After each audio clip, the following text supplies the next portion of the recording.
Finalement, je suis assez content d'intervenir sur cette question-là de l'addiction parce que ça a été en fait un de mes problèmes majeurs, principaux, très jeune. Je pense que c'est en partie les problèmes d'addiction qui ont déclenché d'autres problématiques psychiques, psychologiques et sociales. Alors je ne sais pas exactement quel angle a pris le docteur Labrune pour vous le présenter. C'était très scientifique, c'était l'explication des circuits de la récompense, les circuits neuronaux, un peu ça, non? C'est comment les médecins voyaient le problème d'addiction. Moi je vais utiliser mon expérience personnelle puisque c'est un petit peu le cœur de mon métier. Je pense qu'il y a beaucoup de gens qui sont concernés par les problèmes d'addiction, que ce soit des produits psychoactifs ou que ce soit des comportements. Par exemple, surtout à notre époque, les cyberdépendances, quoi, on pourrait appeler ça comme ça, les jeux vidéo, les connexions internet et le temps que passent les jeunes sur le net. Je pense que ça pourrait vraiment être très bien affilié. D'ailleurs, ça allait dans les services addictos de la dépendance et à de l'addiction. Et les produits psychoactifs, moi c'était plus les produits quand même.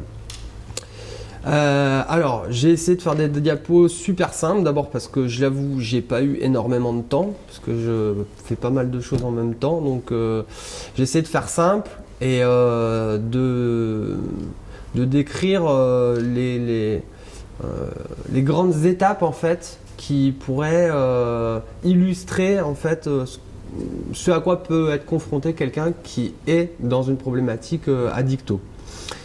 Je vais peut-être commencer d'abord par une petite présentation de mon parcours perso. Moi j'ai commencé le cannabis par du cannabis d'abord, jeune au collège.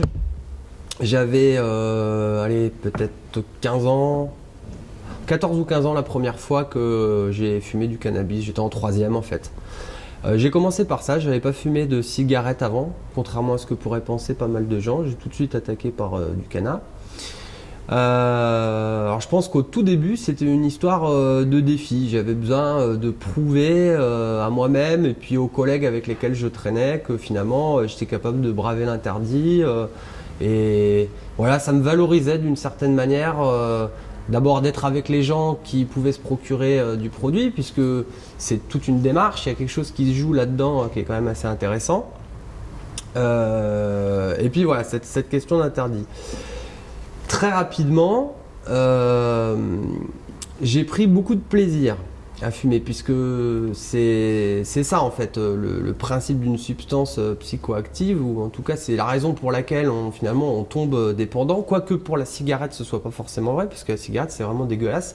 Les premières cigarettes qu'on fume, tout le monde s'en rappelle, ça étouffe à moitié, on est limite suffoqué sur le coup, mais on continue parce que il y a quand même cette sensation de plaisir derrière, ça fait tourner la tête, ça fait un peu évader les idées, donc cette notion-là, elle est quand même super importante. Et bon, au début, j'allais dire, ma consommation se passait plutôt bien, quoi. Je consommais occasionnellement, c'était toujours dans des situations justifiées. C'était pour une soirée, c'était pour un anniversaire, c'était pour faire la fête, quoi. Et puis rapidement, c'est devenu un rituel en fait, une habitude plus que du plaisir. Alors au début les deux se mélangent, c'est pour ça que la frontière elle est assez complexe à délimiter. C'est pour ça qu'il y a beaucoup de gens qui glissent vers de la dépendance, vers une addiction. Parce que le moment où on passe du plaisir à l'habitude, sans y réfléchir, est pas évident à repérer. Et puis j'ai réussi à vivre comme ça pendant quelques mois, quelques années presque, tout en augmentant mes consommations, jusqu'à être en échec scolaire. Et puis là ça commence à poser des problèmes à mes parents.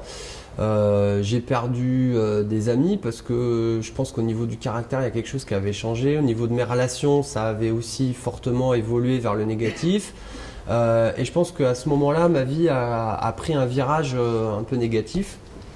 Et puis, je vous passe les détails, mais je suis parti en internat.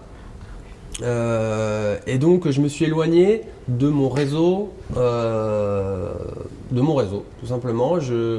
J'avais plus les mêmes habitudes, j'avais pas mes dealers à côté de moi, j'avais pas mes bandes de potes. Donc, grâce aussi quand même à une amie, à ma petite amie de l'époque, j'ai remplacé l'addiction du cannabis par l'addiction à l'alcool. En plus, j'étais dans un petit village.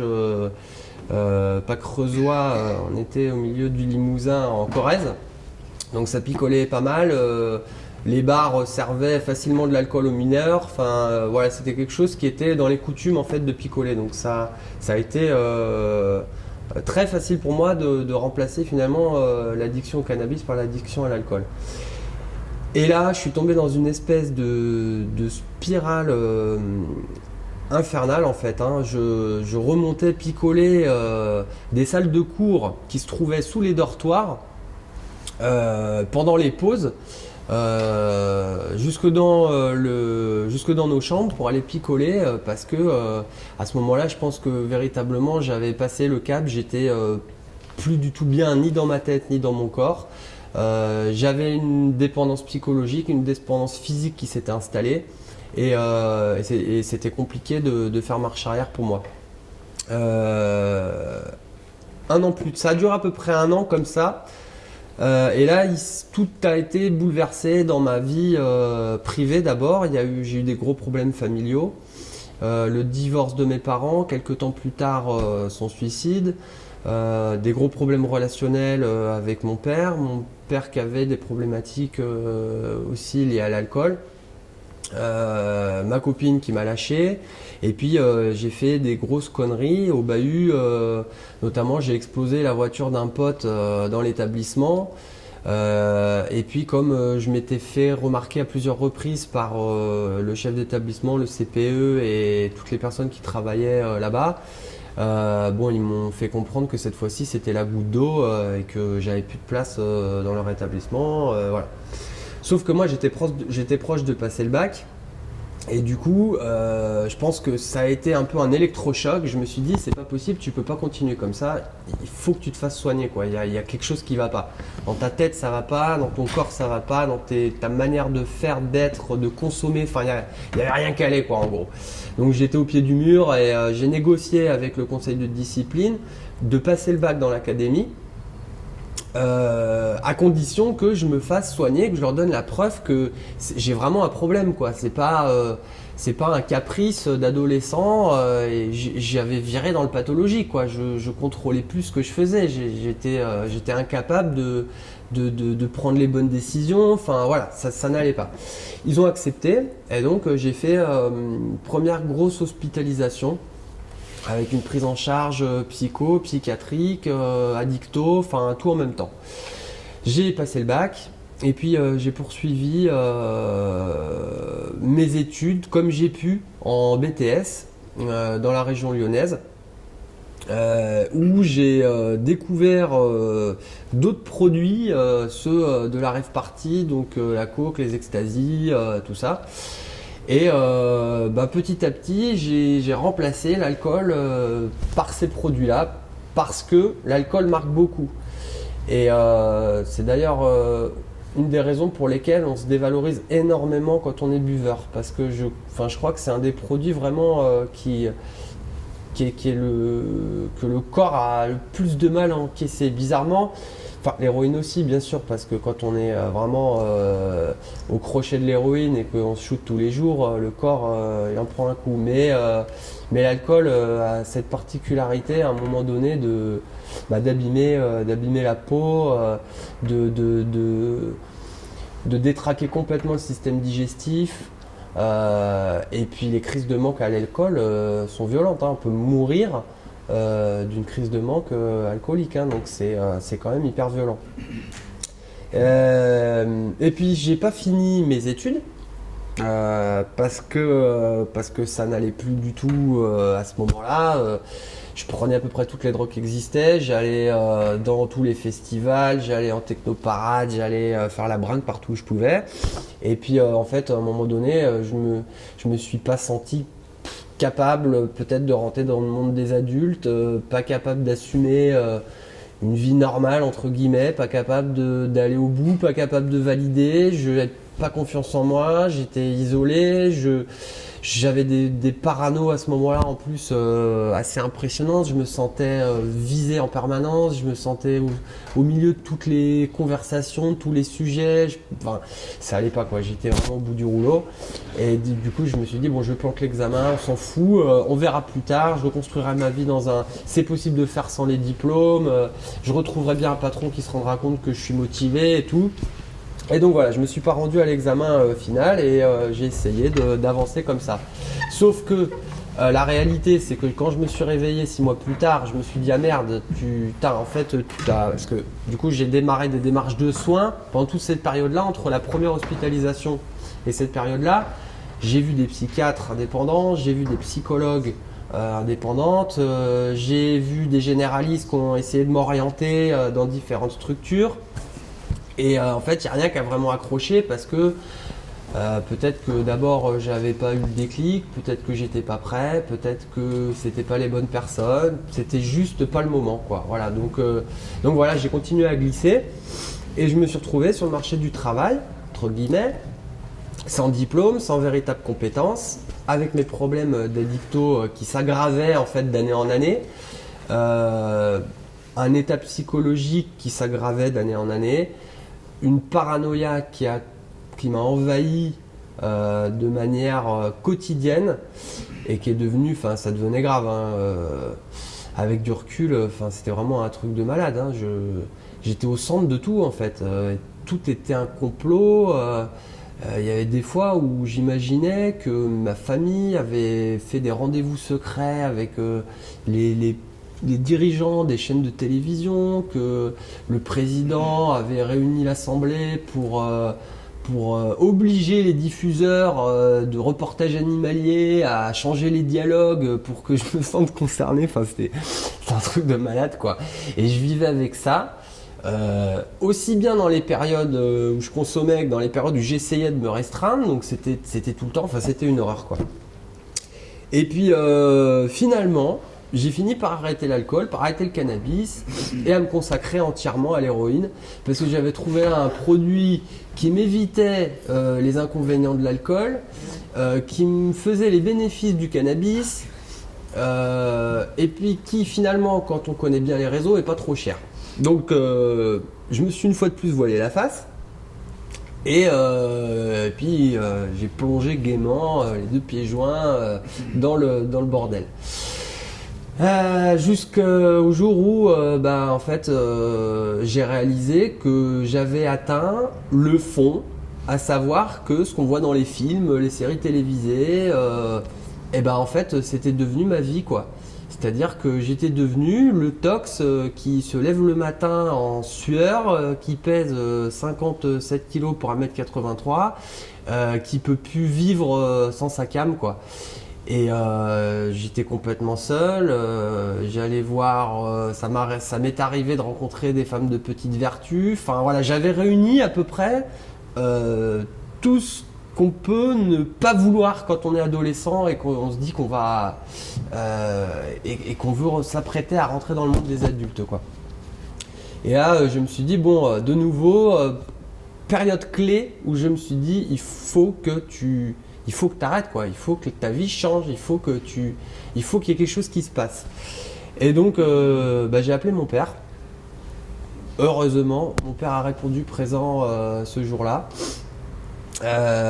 Et puis il m'a ramené sur Marseille parce que j'avais longuement réfléchi à la question et je m'étais dit que pour avancer, il fallait que je fasse une rupture complète avec tout mon existant. Il fallait que je casse mes relations, que je casse mon quotidien, que je casse mes habitudes, que j'enlève tout en fait, j'efface tout, je fasse table rase et que je reparte sur des nouvelles bases. Et puis je me suis fait soigner sur Marseille, j'ai rencontré des médecins, j'ai rencontré des addictos, j'ai rencontré des psychiatres, j'ai rencontré des psychologues. Et je me suis assez vite rétabli parce qu'il existe des super bons produits de substitution. J'ai eu un bon traitement pour me calmer au niveau de l'humeur, au niveau de mes comportements de manière générale. Tout est un petit peu rentré dans l'ordre à ce moment-là. En plus, j'avais le milieu familial que j'avais pas jusque-là vraiment connu. Beaucoup dans mon enfance, mais au moment de mon adolescence, pas du tout en fait. C'était très éclaté, voilà. Donc j'ai essayé de me rapprocher un peu de mon père à ce moment-là, ça m'a sûrement fait beaucoup de bien. Rapidement, les problèmes se sont réinstallés parce que avec mon père, c'était épidermique, on ne pouvait pas, c'était pas possible, on ne pouvait pas vivre ensemble, il y a un truc qui collait pas. Heureusement niveau santé, ça allait mieux. Et là, j'ai choisi de repartir sur le bon pied, trouver un boulot, arrêter les consommations et tout ça. Combien de temps ça fait On en est où 20 minutes?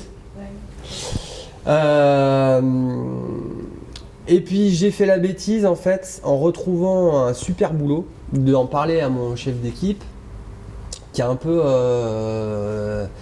joué sur le fait que j'avais des problèmes de santé, que j'étais pas stable psychologiquement, que j'avais été un toxico, que voilà. Et en même temps c'est une période où j'étais fatigué, j'ai de nouveau eu des hallucinations, des paranos, et donc là ça a été le début de la rechute. J'ai tout envoyé bouler, j'ai envoyé à la direction du groupe pour lequel je travaillais des messages abusés en fait, c'était un peu agressif, un peu violent, bien écrit mais un peu agressif. Et donc j'ai quitté le boulot et puis je me suis réenfoncé lentement dans l'addiction, dans la dépendance, dans la consommation excessive, dans le dénigrement de moi-même, dans tout ce que l'addiction peut apporter quoi, de négatif. Et puis on va dire que le fil directeur de tout ça, c'est que j'ai toujours aimé partager, et même si je rencontrais des problèmes, j'ai toujours essayé d'apporter ce que je savais ou une expérience aux autres, ceux qui vivaient la même chose que moi. Et à ce moment-là, je traînais, donc après avoir perdu ce boulot, beaucoup dans la rue. J'ai passé plusieurs mois, plusieurs années avec les SDF, à passer des journées entières avec eux, à picoler, machin. Mais quand même à les aider à faire des papiers, à aller voir le Toubib. Et j'ai rencontré l'équipe de rue. Une équipe de rue. Et c'est par cet intermédiaire que j'ai appris l'existence du métier de médiateur de santé en fait, parce que j'avais voulu postuler pour eux. Et il m'avait dit, attends, il va y avoir un programme national qui va se monter, les médiateurs de santé Perle, le programme de 2012. Et puis j'ai sauté sur l'occasion quoi. Quand cette équipe m'a envoyé les offres de formation, les offres de poste, j'ai candidaté, j'ai été reçu et j'ai démarré avec l'équipe de réhabilitation psychosociale. Voilà un petit peu mon parcours. C'est pas évident en fait d'expliquer de manière précise ce que c'est l'addiction, parce que je pense que tout le monde a des manques. On vit dans une société qui par essence crée des manques, parce que intrinsèquement, naturellement, l'homme n'est pas fait pour vivre dans des sociétés où l'essence de la vie en fait a été tellement diluée. Je pense sincèrement qu'avant tout était plus simple, parce que on devait travailler la terre pour se nourrir, on devait chasser pour se nourrir, on devait partager les connaissances et les forces pour élaborer des stratégies, pour se construire, pour grandir, pour survivre quoi.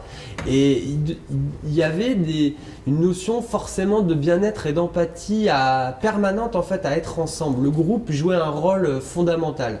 Et je pense que dans nos sociétés contemporaines, on a, avec les systèmes de communication hyper développés, Internet, les téléphones mobiles, on a perdu ça en fait. On a perdu le bien fondé du être ensemble. Et du coup, je pense que tous, quelque part, on cultive un espèce de manque intérieur qu'on va chercher à combler par par un sport, par une activité intellectuelle, par une activité physique, par quelque chose. En tout cas, en ce qui concerne l'addiction aux produits et aux comportements addictifs comme le sexe, les jeux vidéo, que sais-je, ça commence toujours par le plaisir. Ensuite l'excès, le déplaisir. Ce déplaisir finit par devenir un besoin, c'est-à-dire que le plaisir, en tout cas dans mon cas que j'éprouvais au départ à fumer un joint, devenait le besoin de fumer un joint pour m'endormir. Puis la culpabilité, parce qu'on se rend compte qu'on a dépassé le stade du plaisir et que si jamais on ne consomme pas, on en a besoin et qu'on n'en parle pas. Et donc, alors qu'on devrait en parler, puisqu'on sent que quelque chose ne va pas. Donc la culpabilité commence à faire son apparition, la désociabilisation avec la culpabilité. Et je pense que là, une fois qu'on en est arrivé là, on peut dire clairement que la dépendance s'est installée. Après, je pense pas que... Peut-être pas que les 6 doivent être réunis, mais on doit pas être très loin. La prise de conscience, puisque c'est ça qui est important finalement, c'est à quel moment est-ce qu'on réussit à faire appel, à qui on fait appel, à quelle personne on en parle, comment on en parle, est-ce qu'on est conscient de ce qu'on vit. Et ça, je pense que malheureusement, il n'y a pas tellement de règles. La particularité, alors moi, ce qui m'a beaucoup aidé, j'ai oublié d'hyper important dans mon parcours, et c'est pas pour leur faire de la pub, parce que je suis pas d'accord avec tout ce qui s'y passe, tout ce qui s'y dit et tous leurs principes, mais des groupes de parole, en particulier les alcooliques anonymes, m'ont énormément aidé, parce que j'ai découvert là un groupe de pairs en fait, un groupe de pairs aidants, de personnes qui avaient traversé exactement les mêmes difficultés que moi, qui avaient rencontré les mêmes excès, c'est le seul endroit où on peut raconter finalement et que les gens peuvent comprendre pourquoi 3 jours avant je me suis procuré les clés d'une salle polyvalente pour y cacher des bouteilles de whisky dans les faux plafonds, pour être sûr que quand il n'y aurait plus d'alcool le jour de la fête 3 jours plus tard, j'allais pouvoir me rincer tranquillement et subvenir à mon besoin d'alcoolique quoi. Et ça, quand on raconte ça, à un moment donné, les gens, il y a certaines personnes qui se disent mais c'est pas possible, il est arrivé à un point de malade. Et ben non, aux alcooliques anonymes et dans certains groupes de parole, les gens ils comprennent très bien puisqu'ils ont fait la même chose. Ils l'ont fait dans une chasse d'eau, ils l'ont fait derrière un fauteuil, ils l'ont fait dans un train. Donc c'est quelque chose qui m'a beaucoup aidé en fait de me dire mais finalement regarde tous ces gens-là.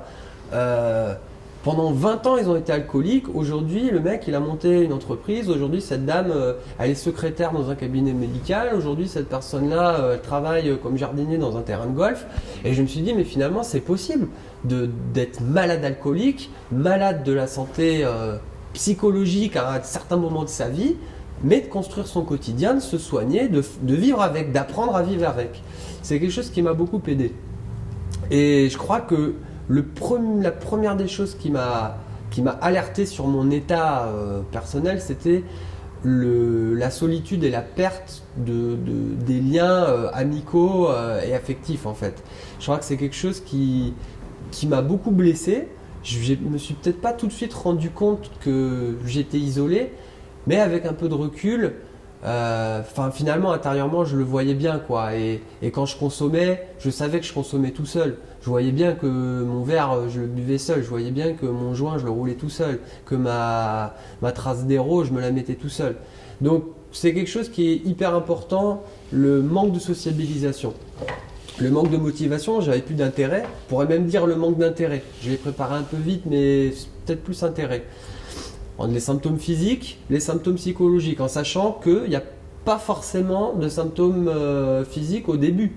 Les symptômes physiques, ils viennent bien après. C'est pas pour ça qu'on n'est pas dépendant. On peut être dépendant bien avant d'avoir des symptômes physiques. Les symptômes psychologiques, par contre, eux, s'installent très rapidement et on remplace rapidement tout ce qui nous manque par le produit ou par le comportement. Et en fait, le moment où on prend vraiment conscience qu'on est dépendant, c'est quand la consommation du produit modifie les habitudes du quotidien. Quand on ne peut plus passer une journée sans consommer, on est dépendant. Quand on ne peut plus se rendre à un rendez-vous particulier sans consommer, Quand on peut plus faire la fête sans consommer, on est dépendant. Après, au niveau de la fréquence, ça varie beaucoup des individus. Dans les groupes alcooliques anonymes, par exemple, il y avait des mecs qui étaient complètement dépendants, mais tous les week-ends. Et leur dépendance, elle n'était pas toute la semaine, elle n'était pas le lundi, pas le mardi, pas le mercredi, elle était tous les samedis, dimanches. C'était la mine. Et ils vivaient la semaine que pour le week-end. Et s'ils n'avaient pas le week-end à boire, et ils n'avaient pas leur défonce, ils n'avaient pas leur ecstasy ou n'importe quelle substance, ils étaient dépendants. Donc on peut y trouver toute forme de dépendance, à toute fréquence, à toute quantité. Il n'y a pas de règle là-dedans. Le seul truc, c'est quand on peut plus s'en passer pour faire quelque chose. Et là, le quelque chose, il peut être, il est individuel. Après ça, le déni du circuit de la récompense. Parce que toutes les personnes addictes ont cherché à un moment donné le moyen de consommer sans être addict. C'est inexplicable. C'est explicable, mais c'est très long. J'ai essayé de me poser la question, mais pourquoi à chaque fois tu as consommé, tu as continué à consommer en étant conscient du mal que ça t'avait fait et du fait que ça te détruise psychologiquement, physiquement, intérieurement, parce que c'est une réalité, on le ressent. Je vous passe tous les signes physiques qui peuvent vous mettre en alerte, mais vous sentez que votre corps n'aime pas ça, quoi. Et puis de toute façon, il n'y a pas besoin de le sentir, on le sait, quoi, que les substances psychoactives, d'aucuns avanceront qu'on peut utiliser certains produits à des fins thérapeutiques, que depuis la nuit des temps, certains champignons sont utilisés pour mettre dans des états de transe et tout. Oui, mais comparons ce qui est comparable. Il y a un état de transe dans des circonstances de rites ou de festivités locales bien particulières. Et puis il y a la consommation qui n'est pas normale entre guillemets, quoi. Il faut à un moment donné, faut être réaliste et non, les substances psychoactives endommagent les circuits neuronaux, endommagent le corps humain. Enfin moi, je suis convaincu de ça. Maintenant, ce qui est important, c'est surtout cette histoire du déni. Parce que tant qu'on n'a pas compris qu'il y avait un dérèglement physico-chimique, en fait, eh ben on reste dans le déni. Et on peut se casser la gueule indéfiniment. Je peux pas vous...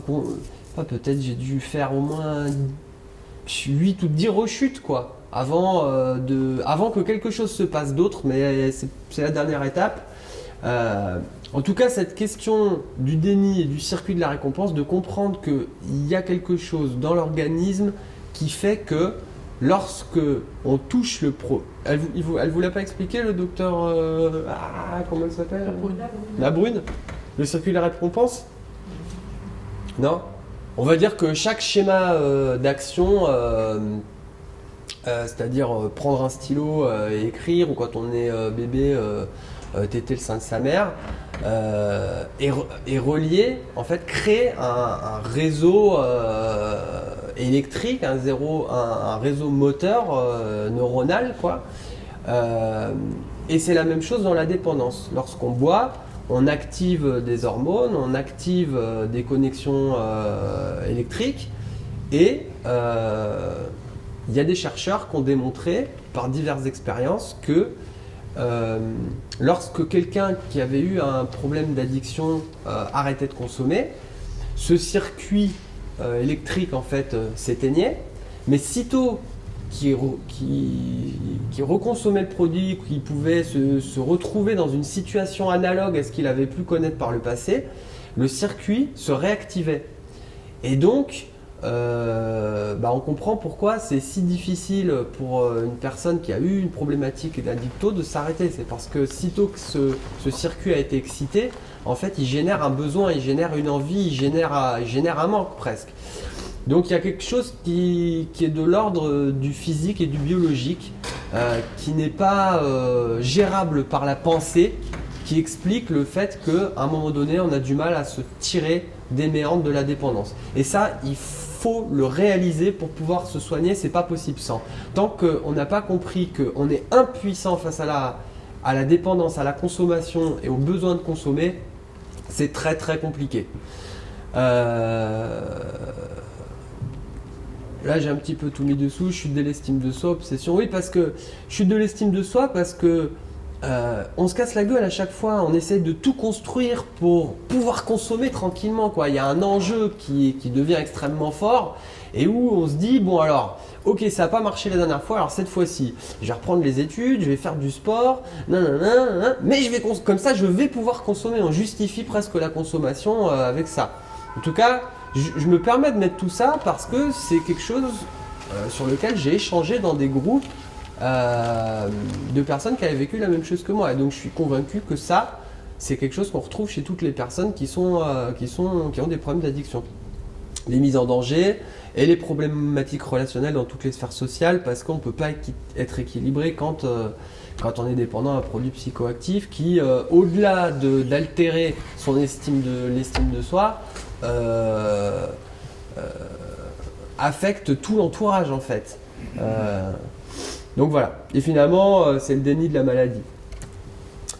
Les solutions, en tout cas j'ai mis les miennes parce que je pense que c'est de la même manière, c'est pareil qu'en psychiatrie, il y a les mêmes enjeux sur les problématiques d'addiction que sur les problématiques de psychiatriques pures, que ce soit la schizophrénie, la bipolarité ou la dépression. Je suis convaincu que ce sont les mêmes enjeux. Chacun doit trouver ce qui lui permet de relever la tête, chacun doit trouver ce qui lui fait du bien, chacun doit trouver comment éviter les situations à risque. Et je pense que ce soit dans l'addiction ou dans le cas de pathologie psychiatrique grave, finalement, c'est toujours une histoire de communication. Il y a quelque chose dans les relations humaines qui se joue d'hyper important et qui fait qu'à un moment donné, quelqu'un il va basculer du bon côté, qu'il y a un déclic qui va se faire, qu'il y a une prise de conscience qui va émerger.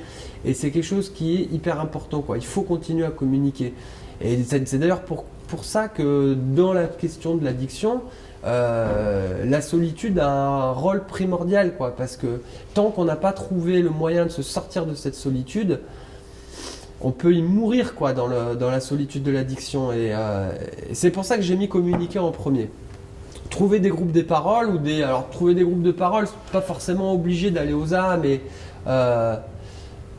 après, pour les problématiques d'alcool en particulier, je recommande quand même parce que depuis 1935, ces groupes d'alcooliques anonymes à travers le monde entier ont montré leur efficacité et leur big book est super bien fait.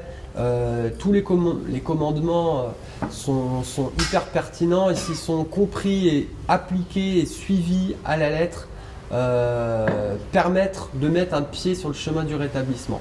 Et d'ailleurs, il serait hyper intéressant, j'y ai déjà pensé, de transcrire, de faire une espèce d'adaptation, ça a sûrement peut-être déjà été tenté, du livre des alcooliques anonymes, le livre d'accueil qui vous donne quand vous entrez dans l'univers des alcooliques anonymes, à l'univers des pathologies psychiatriques. Il y a quelque chose qui est... Enfin, honnêtement, on aurait changé le titre, 2-3 trucs dans les phrases, on aurait un plan d'action pour les personnes qui vivent en psychiatrie parfait. D'ailleurs, ça m'a aidé sur les deux plans parce que on n'est pas complètement addict sans être atteint d'une pathologie psychiatrique. Souvent, les deux vont ensemble. D'ailleurs, il n'y a qu'à regarder dans les services psy combien fument, combien ont une addiction, combien rencontrent des problèmes avec l'alcool, le tabac et les comportements. Donc il y a quelque chose qui est très lié.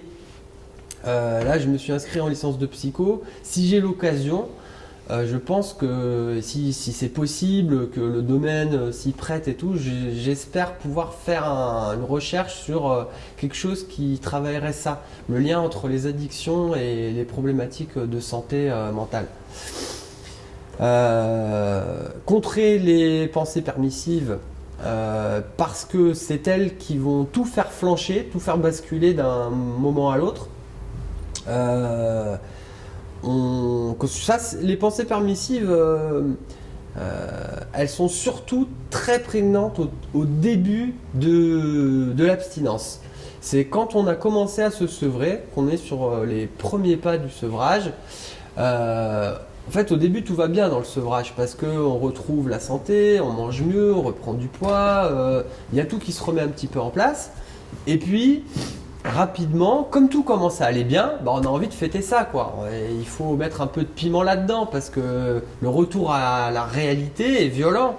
Parce qu'en fait, bah, on n'a pas de boulot, on n'a pas d'amis, on n'a pas de relations sociales. Et là, bah, un petit verre, un petit joint, une petite trace, un petit ci, un petit ça, et ben, ça ferait du bien. Et ces pensées permissives-là sont les plus dangereuses. D'où l'idée d'avoir un plan de secours au moment où on a des pensées permissives. Il faut avoir une relation avec quelqu'un. Que ce soit en face à face, que ce soit par téléphone, par Skype, je ne sais pas ce qu'on pourrait trouver d'autre, mais en tout cas, il faut en parler. Si vraiment on a la volonté de se sortir de là, il faut en parler. Remplacer les pulsions de consommation par une production. Alors ça, en fait, je dirais que les pensées permissives, c'est plus au début de l'abstinence, et les pulsions de consommation, ça serait plus tard dans l'abstinence.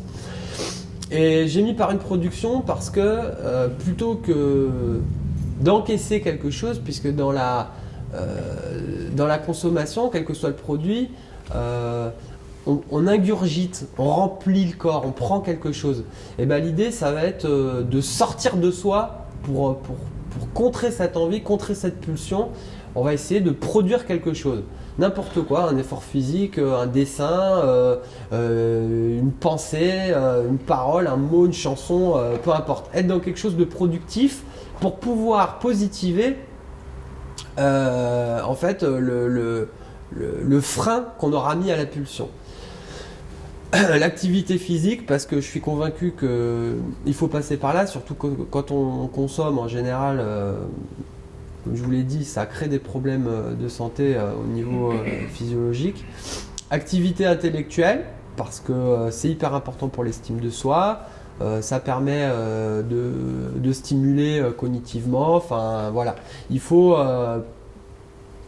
partir sur des bases positives, saines, et essayer de mettre toutes les chances de son côté. Je pense que un esprit sain dans un corps sain, c'est quelque chose qui illustre très bien le mode de pensée dans lequel il faut se mettre quand on décide d'aller mieux, quand on décide de sortir d'une addiction, de sortir d'une dépression, de sortir de problématiques que peuvent engendrer une schizophrénie.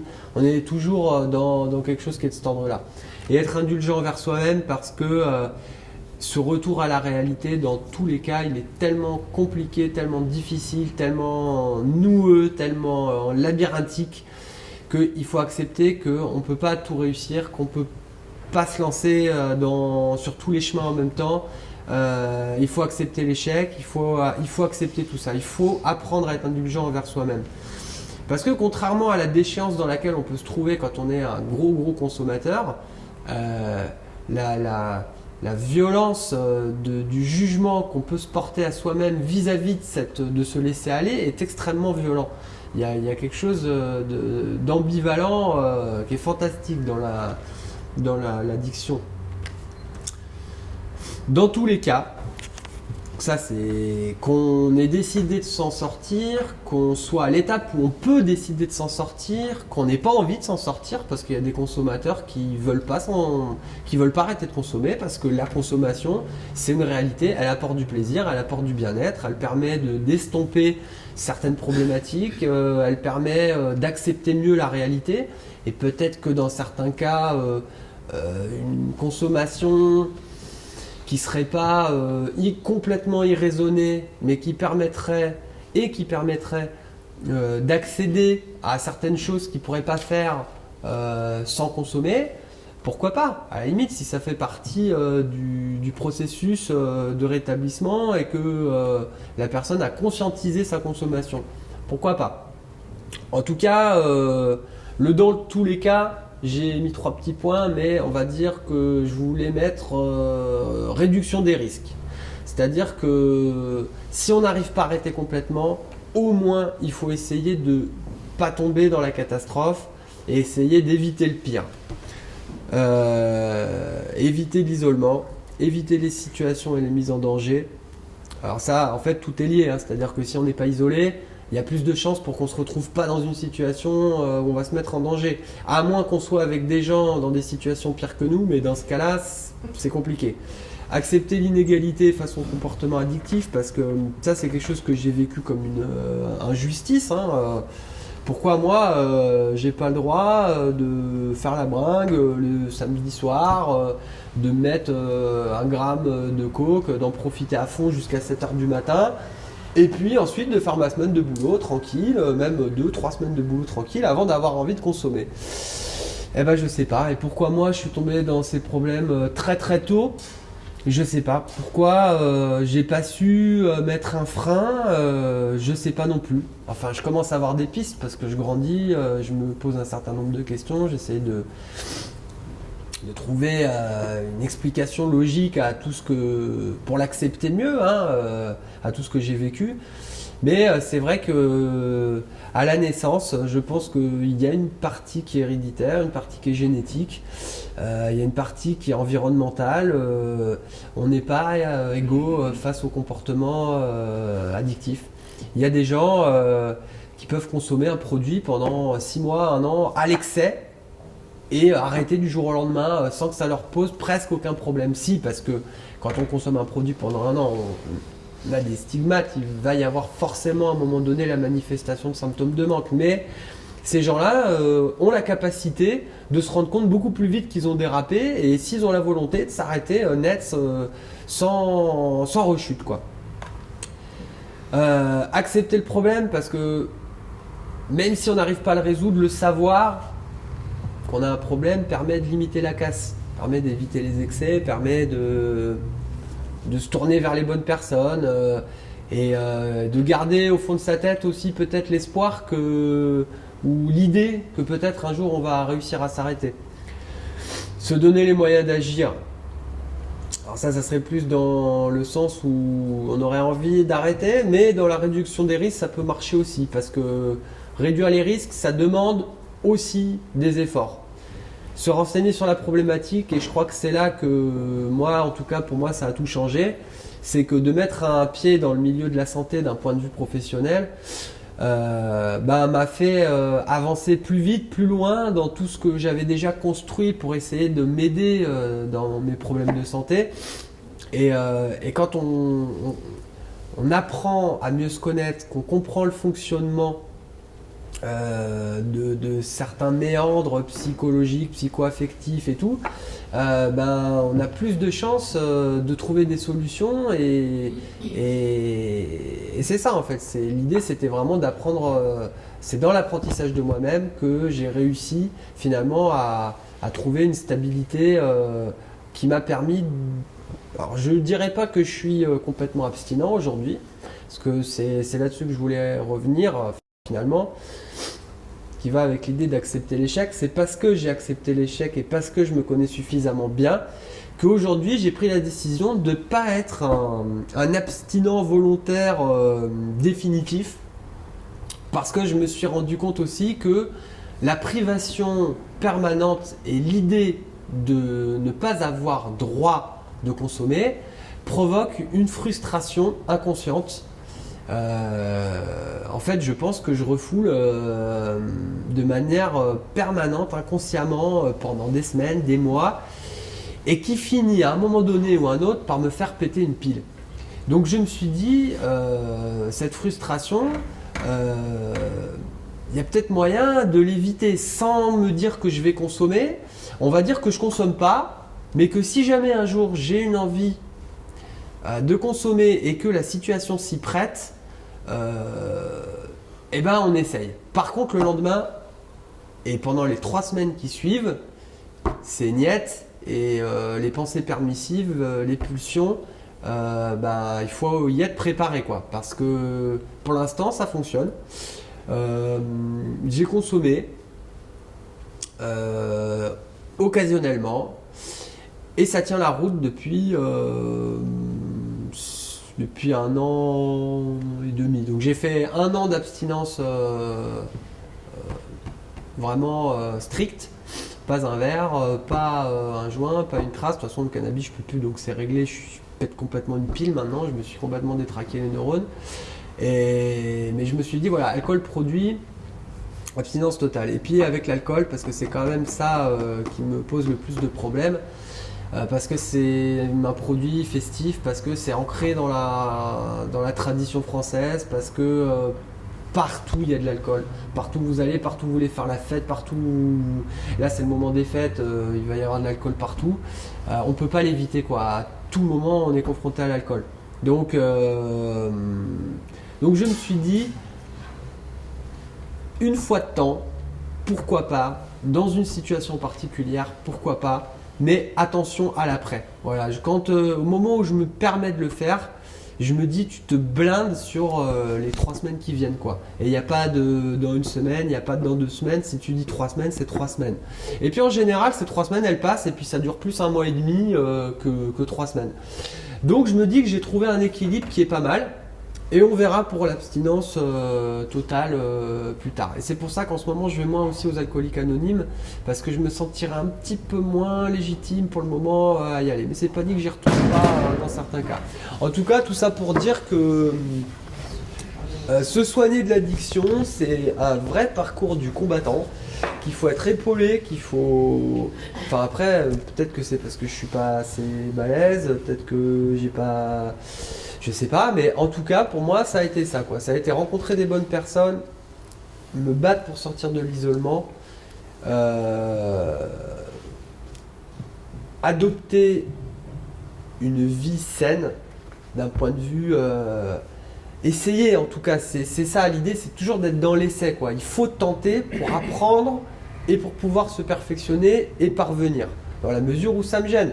Bon, après, des gens je pense qu'il y a des gens qui sont addicts, mais qui n'ont pas de problème avec leur addiction.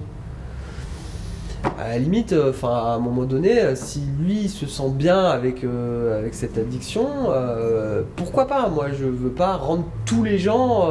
parce que je suis dans le milieu de la médiation en santé et tout, je suis quand même identifié comme le mec qui dit attention, t'es médiateur, faut montrer l'exemple, faut pas consommer, machin. Je suis un petit peu rigide là-dessus. C'est vrai, je pense que je suis un petit peu rigide, mais j'essaie de m'assouplir d'abord pour moi-même, et puis pour les gens que je rencontre, que je vais essayer d'aider, et voilà. Je crois que j'ai fini la présentation en diapo. Est-ce que vous avez des questions? Est-ce que je peux éclaircir certaines de vos interrogations par rapport à la question de l'addiction? Vous me diriez bien, parce que sinon je sais pas ce que je vais vous raconter maintenant. J'ai essayé de faire le tour. Vous parlez à plusieurs reprises de volonté. Ouais. Qu'est-ce que vous pouvez développer par rapport à ça? C'est-à-dire que pour moi, volonté et souffrance, c'est les deux entités, les deux faces de la même pièce. C'est-à-dire que si je souffre, que je suis souffrant et que je me rends compte que je suis souffrant, donc que je vais consulter ou que je vais pas bien, c'est que j'ai envie de changer. On est d'accord? Oui? Et donc, si j'ai envie de changer, il faut que je me donne les moyens de changer. Donc la volonté, ça va se traduire par la recherche de solutions, ça va se traduire par me renseigner sur ce que j'ai, ça va se traduire par une infinité de choses. C'est ça que j'appelle la volonté, moi. C'est l'envie de ne plus souffrir, en fait, et ce qu'on va mettre en place pour modifier quelque chose qui dérange, en fait. Voilà. Parce que par exemple, moi, si j'ai envie d'être astronaute, mais est-ce que je suis capable de le faire? Est-ce que ce serait pas plutôt une question de capacité que de volonté? Volonté, j'ai l'impression que c'est quelque chose de...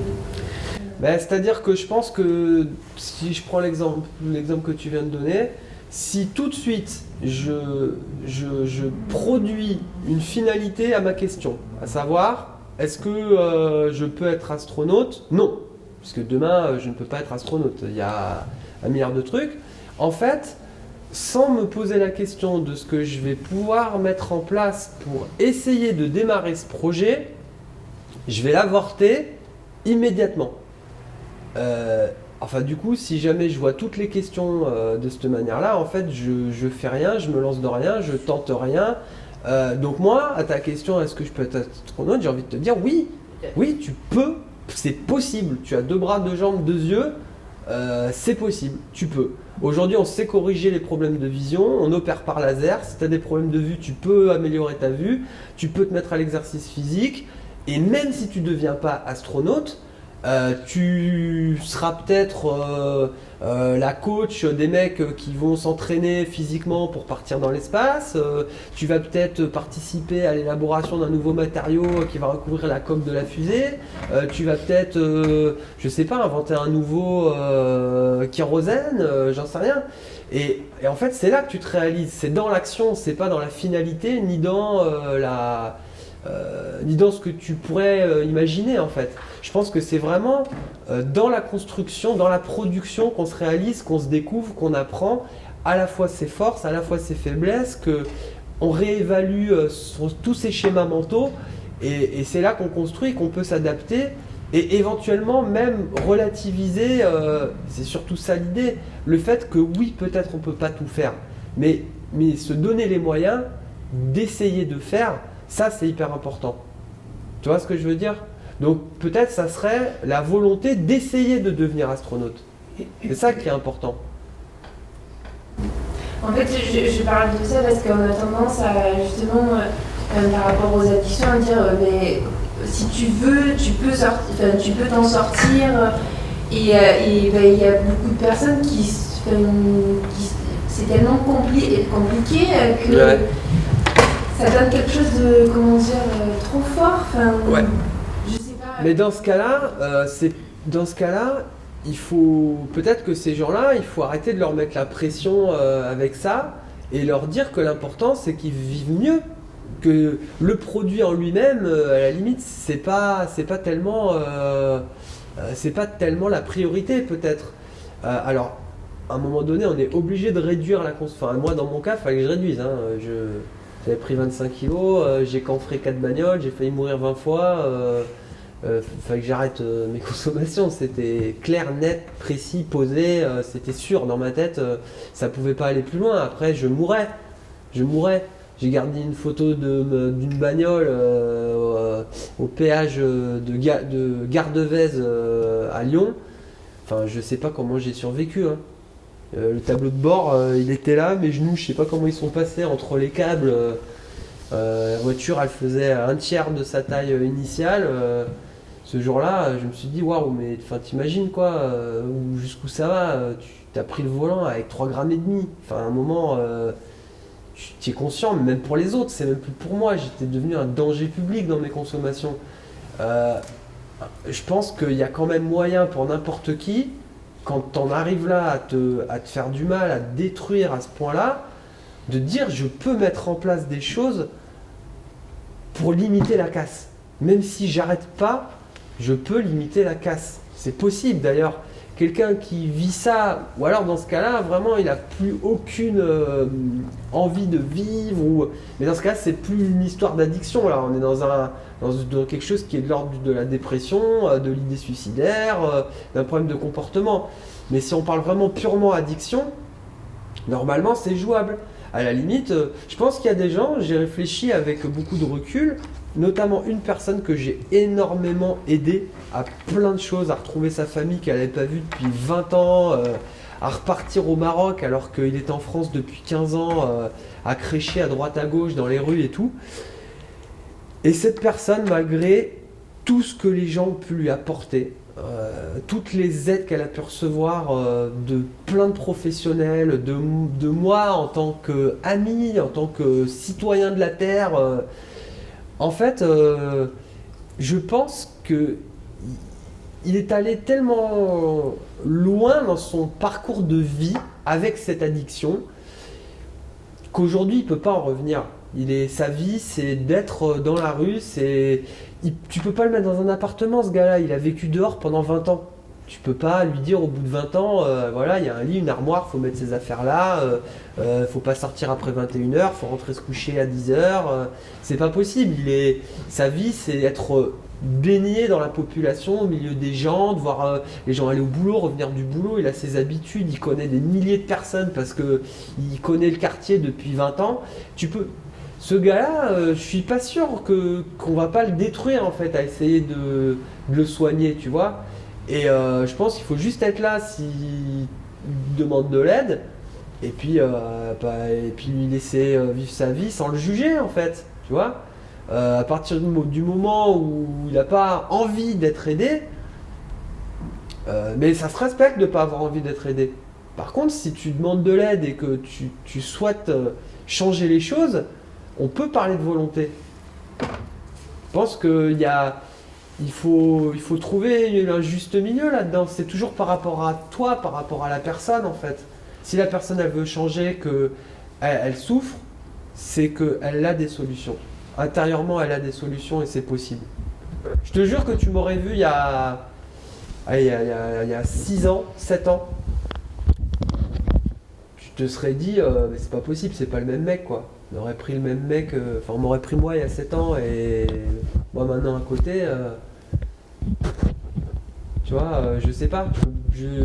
Après, il y a un truc que j'ai toujours gardé et ça, je peux pas l'expliquer, j'en sais rien. C'est une envie de me sortir, même de ma situation, une envie de changer les choses, de me sortir de là, quoi. Et j'ai fait appel à plein de gens, j'ai demandé de l'aide, je me suis. Mais si tu savais comment je me suis dévalorisé à un point que tu peux pas imaginer. À me traiter de tous les noms dans le miroir, à en pleurer, à pas sortir de l'appart pendant 3 semaines, à pas me laver. Pourtant, voilà, je me suis toujours j'ai toujours gardé une lueur d'espoir de me dire mais tu vas y arriver, tu vas trouver la solution. À force d'essayer, il y a un moment donné où ça va payer, il faut pas que tu lâches. Et ça, je sais pas quelle est la différence entre moi qui me suis toujours un peu dit ça au fond de moi et quelqu'un qui se le dit pas et qui guérit pas. Je sais pas. Ça, c'est une question si on savait, on aurait la réponse à tout en fait. On pourrait soigner tout le monde et je pense que on aurait la réponse au divin quoi. C'est qu'à un moment donné, peut-être tout simplement, moi l'explication de plus en plus, je la cherche en fait dans la société. C'est-à-dire que je pense que c'est vraiment l'environnement façonne l'individu s'adapte à l'environnement, il modifie l'environnement dans lequel il évolue, et du coup il doit sans cesse se réinventer pour pouvoir vivre de la société dans laquelle il vit. Et je pense qu'il y a quelque chose là-dedans qui dépasse en fait les aspirations profondes, ancestrales, archaïques de l'être vivant, mammifère, animal. Je pense que nos sociétés ne nous correspondent,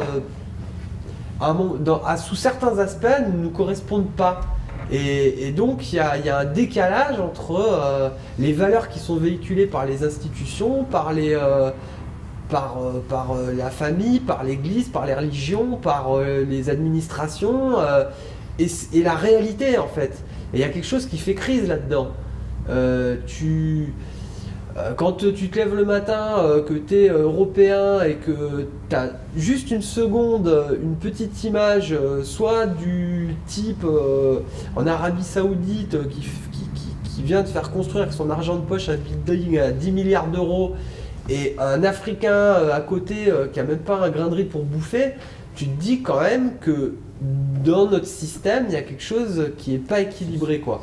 Et ça a une répercussion profonde sur tout notre inconscient, notre subconscient, notre conscient, comment on se positionne par rapport aux autres, ce qu'on veut montrer de nous-mêmes, la manière dont on interagit en société. Ça conditionne un peu notre manière de penser et d'exister.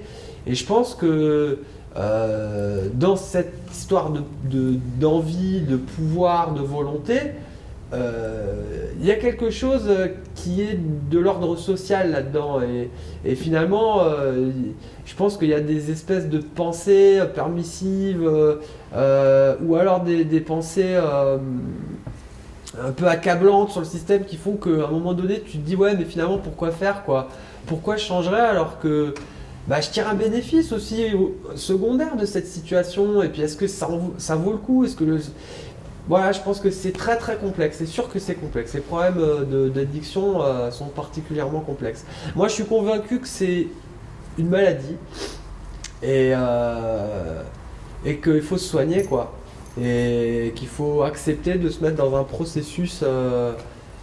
Il faut accepter et avoir envie de changer. Voilà, c'est ça en fait.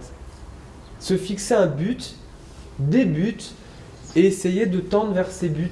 Et de relever la tête, et de se casser la gueule, et de se relever, et de continuer à avancer, et de rencontrer du monde, et de partager, d'exister dans le regard des autres, d'exister pour les autres, parce que c'est eux qui nous donnent aussi la force de continuer à avancer, et l'envie d'exister.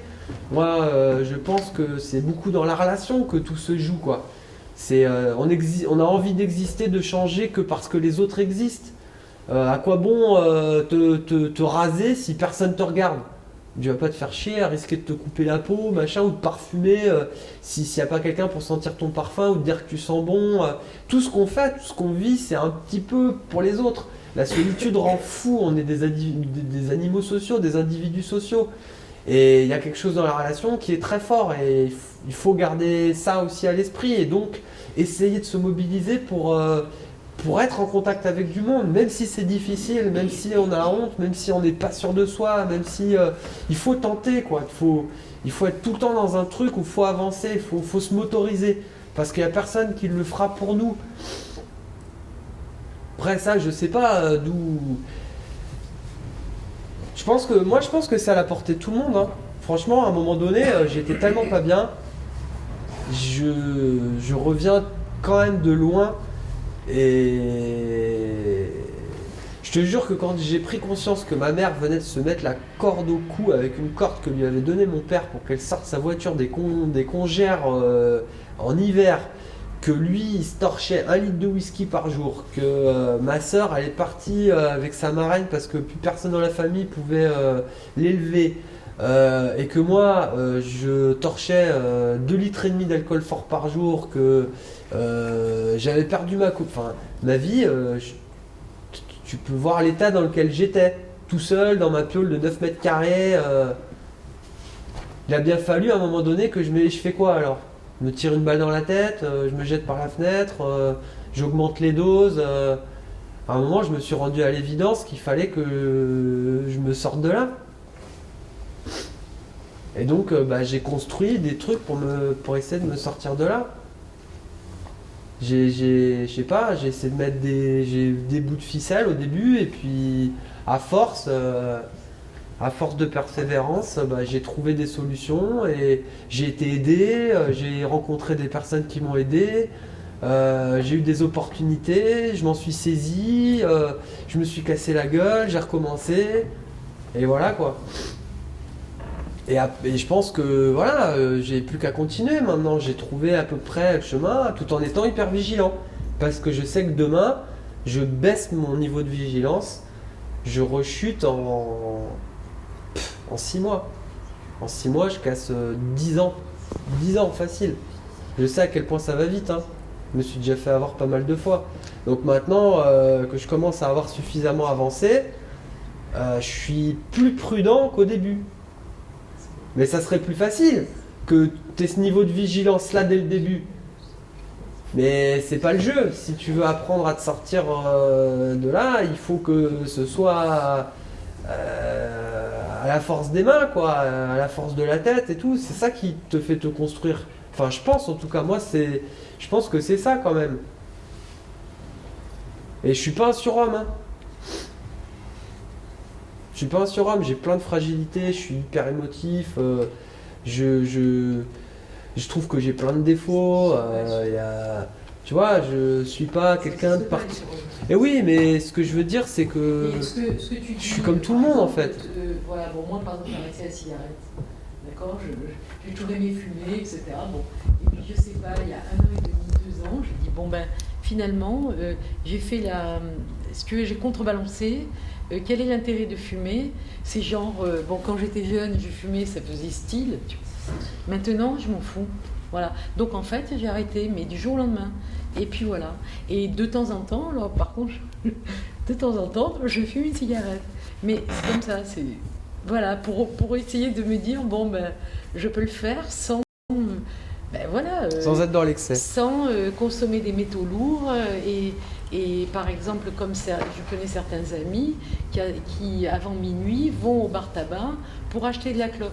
Et ça, je peux vous dire que le tabac tue des millions de gens, enfin vraiment des millions de gens quoi. Bon, il commence à y avoir des procès contre les cigarettiers, etc. Et voilà, mais l'alcool, c'est horrible aussi dans notre pays. Voilà, mais le tabac et l'alcool. Il y a énormément de gens. Moi, franchement, on a le tiercé. Je me suis renseigné un petit peu sur les chiffres parce que j'ai bien mis dans le diapo. Ce qui était important, c'est aussi d'apprendre de tout ça, apprendre tous les enjeux qu'il y a derrière. Il faut être en état, bien sûr, parce qu'il y a des moments de sa vie où on ne peut pas se consacrer à ça, on n'y est pas. Mais les chiffres sont affolants. Et moi, j'ai connu les milieux campagnards, j'ai connu la province profonde et les problèmes d'alcool. On boit dès le plus jeune âge, par exemple. On boit très tôt, dans toutes les situations, à toutes les occasions, dans tous les milieux sociaux, à outrance. Moins en ville parce qu'il y a plus de proximité, on est plus sensible au regard de l'autre en ville, parce qu'il y a des enjeux qui sont de pouvoir et qui est plus fort, de comparaison et tout, une pression de la société qui est plus forte. Mais ça n'empêche pas les gens de boire chez eux. On les voit moins, mais les gens boivent. Comme tu dis, de boire le week-end dans des rituels sociaux, voilà. Il passe Après, ceux qui arrivent à boire, mondain, bon, les gens qui se prennent. je veux dire de manière raisonnée, du vin à table, au repas, même si c'est régulier, mais qu'ils ont le contrôle sur leur consommation. Mais jusqu'à quand? Pourquoi pas? Après, la question c'est jusqu'à quand? Jusqu'à quand? Si Jusqu'à tu quand? bois tous les jours, par exemple, Parce t'es alcoolique. que moi, mon ex-mari, Si par quelqu'un boit exemple, tous les jours, ouais. eh ben, c'est ce qui s'est passé. Il buvait comme ça le soir pour se décontracter en rentrant du boulot, parce qu'il avait un boulot très, très stressant.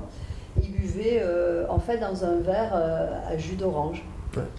Et tous les soirs, il buvait ce verre.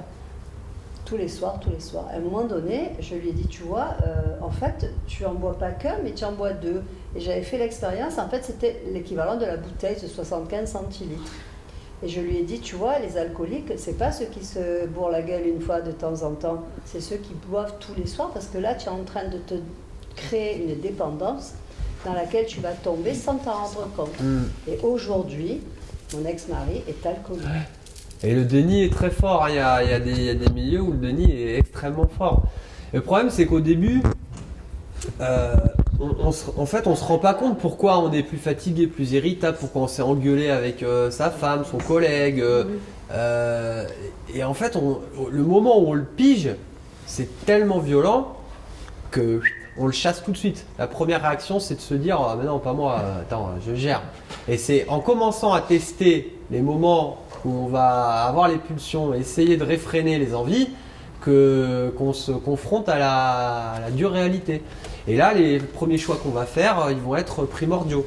Est-ce que je demande de l'aide ou pas?